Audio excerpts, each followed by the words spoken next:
Hi friends, welcome to our channel JB Vlogs Tamil. இன்னைக்கு ஒரு Tuesday இந்த டே எப்படி எல்லாம் போச்சு நான் என்னெல்லாம் குக் பண்ணேன் அப்படினு சொல்லிட்டு தான் உங்க கூட ஷேர் பண்ணியிருக்கேன். நான் நைட்டுக்கே சுண்டல் வந்து ஊற வச்சிருந்தேன் கிரேவி பண்ணலாம் அப்படின்ட்டு அப்படியே தோசை மாவு அரைக்கிறதுக்கு ஊற வச்சிருந்தேன். நான் எப்பவுமே இந்த லிட் வச்சு க்ளோஸ் பண்ண மாட்டேன். இது ரொம்ப நல்ல க்ளோஸ் ஆகி இருந்துச்சுன்னு நினைக்கிறேன். அதனால லைட்டா முளைச்சு வந்த மாதிரி இருந்துச்சு. எனிவே அது நல்லது தானே அப்படின்ட்டு சரி ஓகே இருக்கட்டும், கொஞ்சம் நேரம் பின்னால நல்லா வாஷ் பண்ணிட்டு அதுக்கப்புறமா நம்ம அரைச்சி எடுத்துக்கலாம் அப்படின்றதுக்காக எடுத்து வச்சுட்டேன்.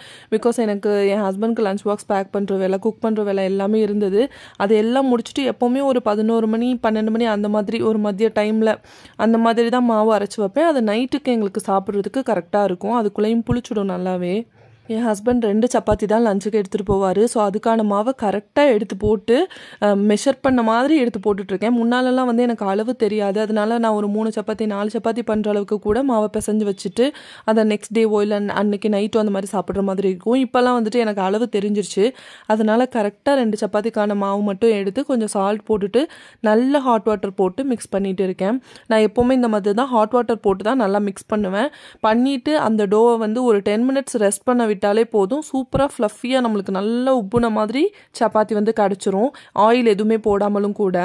இன்றைக்கி மார்னிங் நான் ஃபஸ்ட்டு எழுந்துட்டேன். அதுக்கப்புறம் தான் ஹஸ்பண்ட் எழுந்திரிச்சாரு. எழுந்திரிச்சவொடனே அவருக்கு டீ போட்டு தரணும் அப்படின்றதுக்காக பால் மட்டும் நான் அடுப்பில் வச்சுட்டு, இது ஆல்ரெடி நைட்டு காய்ச்சி வச்சுருந்த பால் தான். ஸோ அதை சூடு பண்ணிவிட்டு டிப் டீ தான் போட்டு கொடுத்துருக்கேன். மார்னிங் எப்போவுமே இந்த மாதிரி குக்கிங் வேலை இருக்கும்போது நான் நார்மலாக டீ போட மாட்டேன். அதுக்காக டிப் டீ வாங்கி வச்சுருக்கோம். அதில் 2 பேக் போட்டு நல்லா ஸ்ட்ராங்காக போட்டு கொடுத்துட்டேன்னா அது வீட்டில் நம்ம பண்ணுற டீ மாதிரி தான் இருக்கும். மார்னிங் இந்த டீ வேலை முடிஞ்சிச்சு அப்படின்னாலே எனக்கு பெரிய வேலை முடிஞ்ச மாதிரி இருக்குங்க. அவர் டீ குடிச்சிட்டாருன்னா அவர் பாட்டுக்கு அவர் வேலையை பார்த்துட்ருப்பாரு. இல்லை அப்படின்னா பசிக்குது, டீ வேணும், இல்லை காஃபி, ஏதாவது ஒரு வேலை வந்து நமக்கு சுற்றி சுற்றி வந்துட்டே இருக்கும். இந்த ஹஸ்பண்ட் வச்சுருக்கிறதும் குழந்தைங்களை பார்த்துக்கிறதும் ஒரே மாதிரி தான் போல தெரியுது. இன்றைக்கி அவருக்கு லஞ்சுக்கு சப்பாத்தி வித் பன்னீர் பட்டர் மசாலா பண்ணி கொடுத்துடலாம் அப்படின்ற பிளான் தான் இருந்துச்சு. ஏன்னா ஆல்ரெடி யூஸ் பண்ண ஒரு பாதி பன்னீர் போக மீதி பன்னீர் வந்து இருந்துச்சு. அது மட்டும் இல்லாமல் அவருக்கு பிடிச்ச டிஷ்ஷு. ஸோ நம்ம எப்படி பண்ணி கொடுத்தாலுமே ஓகே, சிம்பிளான வேலையும் கூட அப்படின்றதுக்காக இதான் நான் பிளான் பண்ணியிருந்தேன். ஸோ அதுக்கு தேவையான இன்க்ரீடியன்ட்ஸ் எல்லாமே கடாயில் போட்டு நல்லா வதக்கி விட்டுட்டு அதை க்ளோஸ் பண்ணி வச்சதுக்கப்புறமா பிரேக்ஃபாஸ்ட்டோட வேலையை முடிச்சிடலாம் அப்படின்றதுக்காக நைட்டு வந்து நான் நட்ஸ் எல்லாம் ஊற வச்சு தான் வச்சுருந்தேன். ஸோ அந்த நட்ஸ் எல்லாம் போட்டு அது கூட ப்ரோட்டீன் பவுடர் சேர்த்து நல்லா பிளெண்ட் பண்ணி எடுத்துட்டோன்னா அவ்வளோதான், பிரேக்ஃபாஸ்ட் வேலை முடிஞ்சுது.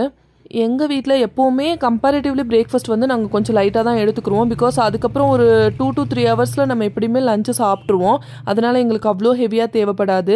நைட்டு வந்துட்டு கொஞ்சம் ஃபில்லிங்காக சாப்பிட்ணும் அப்படின்னு நினைப்போம். பிகாஸ் நைட் ஃபுல்லாக தூங்கணும், இடையில பசிக்குது, இல்லை சம்திங் நமக்கு ஸ்லீப் டிஸ்டர்ப் ஆகும் அப்படின்றதுக்காக. தென் பிரேக்ஃபாஸ்ட் வேலை எல்லாமே முடிச்சதுக்கப்புறமா 2 கப்லையும் ஊற்றி தனியாக எடுத்து வச்சுருவேன். நான் வந்து இந்த குக்கிங் வேலை எல்லாமே முடிச்சுட்டு ரிலாக்ஸாக உட்காந்து ஒரு 10 o'clock அந்த மாதிரி தான் பிரேக்ஃபாஸ்ட் எடுத்துக்கிருவேன். அவரும் ஆஃபீஸ் கிளம்புறதுக்கு முன்னாடி தான் எடுத்துப்பாரு. லைக் ஒரு 9:30 அந்த மாதிரி எடுத்துப்பாரு. ஸோ அது வரைக்கும் அதான் சைடு இருக்கட்டுமேனு எடுத்து வச்சுட்டு நான் இந்த சப்பாத்திக்கு மாவு ஆல்ரெடி வச்சிருந்தேன்ல, ஸோ அதை வந்து பிசைஞ்சிட்டு இருக்கேன். ஏன்னா ஹாட் வாட்டர் ஊற்றி வச்சு நல்லா கிளறி மட்டும் தான் வச்சிருப்பேன். வச்சுட்டு ஒரு 10 மினிட்ஸ் 15 மினிட்ஸ்க்கு அப்புறமா தான் அதை எடுத்து நல்லா கை அப்போ தான் வந்துட்டு சூடு பொறுக்கிற மாதிரி இருக்கும். அப்போ நல்லா பிசைஞ்சு எடுத்துருவேன். மீன் டைம் நான் அந்த தோசை மாவுக்கு ஊற வச்சுருந்த கிரைன்ஸ் எல்லாம் நல்லா அலசி வச்சிடலாம் அப்படின்னு சொல்லிட்டு பார்த்தேன். பிகாஸ் ரொம்ப நேரம் இருந்துச்சுன்னா ஸ்மெல் வர மாதிரி இருக்கும். அதனால ஃபுல்லாக ஒரு 4 to 5 டைம்ஸ் அலசிட்டு அதை எடுத்து வச்சுட்டேன். பிகாஸ் அரைக்கிறதுக்கு வந்து 11 மணி 12 மணி ஆகும். அது வரைக்கும் வந்து அப்படியே இருக்கட்டும் அப்படின்றதுக்காக எடுத்து வச்சுட்டேன். பன்னீர் பட்டர் மசாலா ரெசிபி ஆல்ரெடி நம்ம சேனலில் ஷேர் பண்ணியிருக்கேன். ஸோ இந்த வீடியோவில் நான் ஃபுல்லாக டீட்டெயில்டெல்லாம் காட்டலை. நான் இந்த மொத்த ரெசிபிக்குமே ஒரே ஒரு பட்டர் சிப்லெட் மட்டும் தான் யூஸ் பண்ணுவேன். அமுலோடது குட்டி குட்டி பாக்ஸஸில் வரும். அது ஒரு பாக்ஸ் 10 கிராம் தான் இருக்கும். அது மட்டும் தான் என்டையராகவே வந்து யூஸ் பண்ணுவேன். இந்த பன்னீர் பட்டர் மசாலா வேலையெல்லாம் முடிஞ்சதுக்கப்புறமா அதை ஆறுறதுக்காக எடுத்து வச்சுட்டேன். பிகாஸ் பாக்ஸில் பேக் பண்ணணும். ஸோ கொஞ்சம் ஆறுனதுக்கப்புறம் தான் எடுத்து வைப்பேன் எப்போவுமே, அப்போ தான் தண்ணி விடாமல் இருக்கும்ன்ட்டு. அதுக்கப்புறமா சப்பாத்தி வேலை மட்டும்தான் இருக்குது அவர் ஆஃபீஸ் அனுப்புறதுக்கு. ஸோ 2 சப்பாத்தி தான், அதை டக்கு டக்குன்னு போட்டு எடுத்துட்டு அதில் கீ தடவி பாக்ஸில் பேக் பண்ணி கொடுத்து விட்டுட்டேன். எனக்கு ரொம்ப நாளாகவே கனவா செஞ்சு சாப்பிட்ணுன்னு ஆசையாக இருந்துச்சு. சரி ஓகே அப்படின்னு சொல்லிட்டு நேற்று நைட்டே நான் வந்து ஆர்டர் பண்ணிட்டேன் லிஷியஸ் ஆப்பில். அவங்க நல்லாவே க்ளீன் பண்ணி அந்த ரிங்ஸ் மாதிரி கட் பண்ணி தான் கொடுக்குறாங்க. அதை அப்படியே எடுத்து சமைச்சா மட்டும் போதும். ஸோ ரெசிபி மட்டும் எங்கள் அம்மா கிட்டே கேட்டுக்கிட்டேன். அவங்க அதுக்கு சின்ன வெங்காயம் தான் போடணும் கண்டிப்பாக, அப்போ தான் டேஸ்ட் வரும் அப்படின்னு சொல்லிட்டாங்க. வீட்லேயும் சின்ன வெங்காயம் இருந்துச்சு. சரி ஓகே அதை உரிக்கலாம் அப்படின்னு சொல்லிட்டு நானும் உரிக்கிறேன். 1 மணி நேரத்துக்கு மேலே அதையே உரிச்சிட்டு இருந்தேன். அதுக்கப்புறம் எனக்கு ரொம்ப போர் அடிச்சிருச்சு. சரி படம் பார்த்துட்டே உரிக்கலாம் அப்படின்னு சொல்லிட்டு மல்லூட்டி அப்படின்ற இந்த மலையாள படம் பார்த்துட்டே வந்து அதை உரிச்சு ஒரு வழியாக எடுத்துட்டேன். இந்த படத்தில் ஆக்ட்ரஸ் ஷாலினி அவங்களோட சிஸ்டர் ஷாமிலி இருக்காங்க இல்லையா, அவங்க தான் வந்து பேபியாக நடிச்சிருந்தாங்க. செம்ம க்யூட்டாக இருந்தாங்க. இந்த படமே ரொம்ப நல்லா இருந்துச்சு. அவங்க குழிக்குள்ளே விழுந்துருவாங்க, அவங்கள எப்படி காப்பாற்றுறாங்க அப்படின்ற மாதிரியான படம். இந்த மஞ்சுமல் பாய்ஸ் படம் பார்த்துட்டு அதே வைப்லேயே இருந்தேன்னா, அதனால இந்த படமும் பார்த்துருந்தேன். இது 1990 வந்த படம். ஏதோ ஒரு ரிவ்யூவர் வந்து சொல்லியிருந்தாங்கன்றதுக்காக இந்த படம் பார்த்தேன்.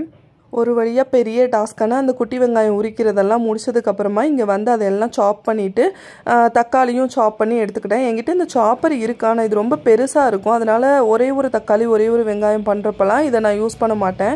இன்றைக்கி கிரேவி கொஞ்சம் அதிகமாக வைக்கலாம், நைட்டுக்கும் அதை எடுத்துக்கலான்றதுக்காக கொஞ்சம் நிறையவே தக்காளி வெங்காயம் எல்லாமே சாப் பண்ணி எடுத்துக்கிட்டேன். அதுக்கப்புறம் இந்த கனவாவை எடுத்து 4 to 5 times நல்லா க்ளீன் பண்ணிவிட்டு எடுத்து வச்சுட்டேன். இந்த கிரேவிக்கு தக்காளி வெங்காயத்தோடு சேர்த்து ஒரு மசாலா ஒன்று அரைச்சி ஊற்றணும்னு சொல்லியிருந்தாங்க. அதுக்கு தேங்காய் கண்டிப்பாக தேவைப்படும்னு சொன்னாங்க. சரி ஓகேன்னு நான் ஃப்ரீசரில் இந்த தேங்காவை எடுத்து அரைக்கலாம் அப்படின்னு எடுத்து வச்சுருக்கேன். நிறைய தேங்காய் தான் வச்சுருக்கேன். பிகாஸ் சுண்டல் ஆல்ரெடி ஊற வச்சுருந்தேன் இல்லையா என் ஹஸ்பண்ட்காக, அதில் வந்து கடலைக்கறி மாதிரி பண்ணிடலாம் அப்படின்றதுக்காக நிறைய தேங்காய், அதில் இஞ்சி பூண்டு பேஸ்ட்டு போடணும், இல்லை இஞ்சி பூண்டாவே போடு அப்படின்னாங்க. நான் ஆல்ரெடி ஃப்ரீசரில் வச்சுருக்கிறதுனால அதில் ஒரு 4 cubes போட்டுட்டு பெருஞ்சீரகம் நல்ல ஒரு 2 டேபிள் ஸ்பூன், அப்புறமா சின்ன சீரகம் வந்து ஒரு 2 டேபிள் ஸ்பூன் எடுத்து போட்டு இந்த 5 இன்கிரீடியன்ட்டையும் நல்லா அரைச்சி எடுத்துக்கிட்டேன். அதை ஓப்பன் பண்ணும்போதே கம்மன்னு அவ்வளோ ஸ்மெல்லுங்க, சூப்பராக ஃப்ரெஷ்ஷான ஒரு ஸ்மெல் வந்தது.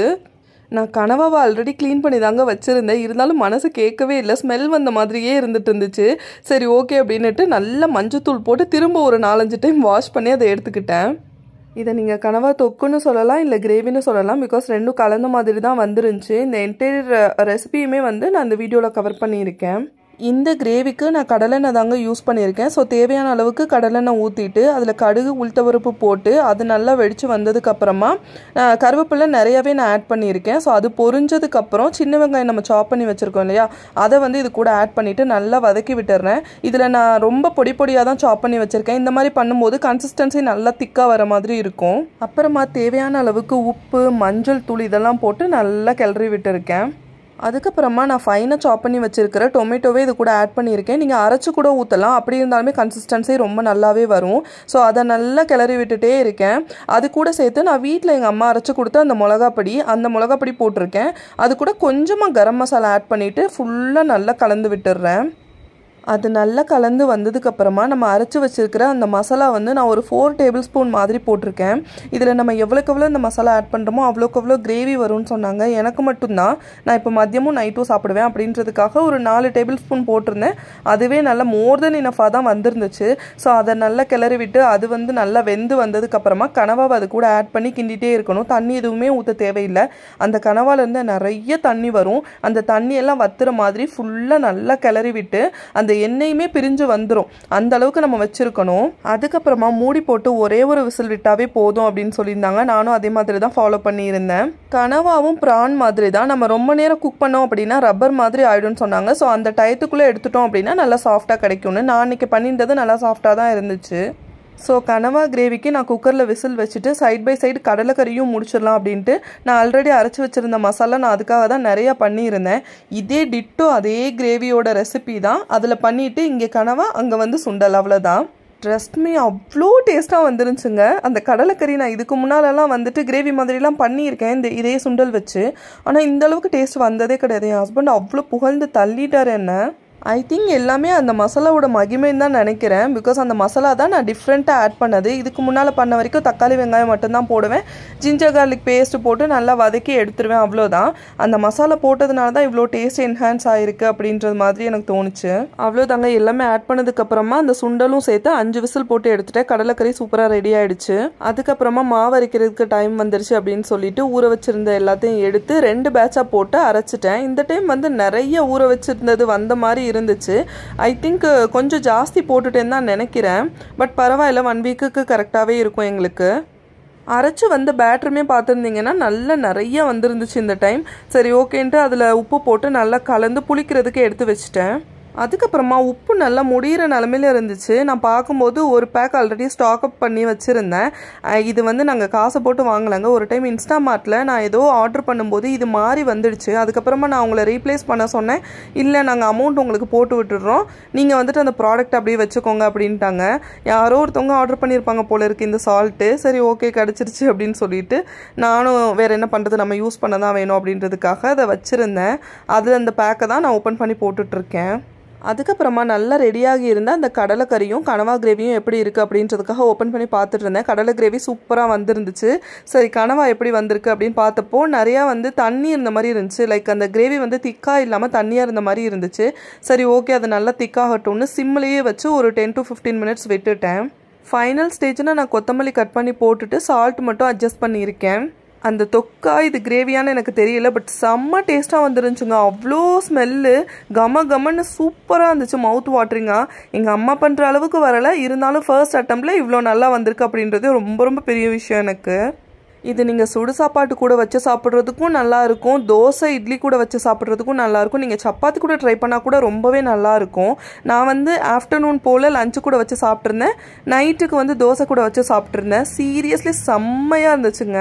இந்த மாவு 3 hours சூப்பராக புளிச்சு வந்துடுச்சுங்க. நல்லவேளை வெளியில் கொட்டலை, நல்லா புஃப்னு வந்துருந்துச்சு. அதை நான் ஒரு குட்டி பாத்திரத்துலையும் எடுத்து மாற்றி வச்சுட்டேன். அவ்வளோதான், இப்போ நம்ம வீடியோட எண்டுக்கு வந்துட்டோம். இந்த சேனலோட கண்டென்ட் உங்களுக்கு பிடிச்சிருந்தா please like, share, subscribe and comment பண்ணி சப்போர்ட் பண்ணுங்கள். தேங்க்யூ.